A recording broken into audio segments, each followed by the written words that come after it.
Guys, a story about when I turned the car around. I had my son with me, and I went into a truck stop that I used to work at, right? And what happened was, I went in there to buy a pack of cigarettes, and the cashier wasn't at the register. So I grabbed the pack of cigarettes, I jumped in the car, and me and my kid left. I get 10 miles out of town because I'm headed home. I live 20 miles out of town.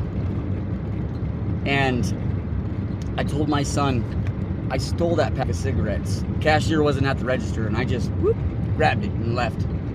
I said, "Do you think God will forgive me?" He told me, "Yeah, I think God would forgive you." I said, "Well, what happens when that cashier gets fired and he gets kicked out of his home because he can't afford rent? He can't pay for food because his family needs to eat. Does that still make it right because God forgave me?" He said, "No." So I said, what exactly would make it right? He said, "By probably taking that cigarettes back." So I stopped the car, I turned it, 10 miles out of town, we drove all the way back to that truck stop. And I walked in with my son, and Chris was working at the time.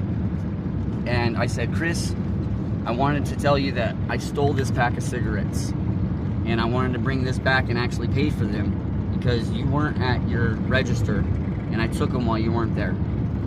And I just wanted to show my son what accountability looks like. So even if you call the cops, even if I get in trouble, I just wanted to bring them back and own up to what I did." And I ended up paying for the cigarettes, and everything ended up okay. But it wasn't about stealing, it was about doing the right thing, turning the car around. And that's just an example that I want to set, because it wasn't about what you did wrong, it was about owning up to it.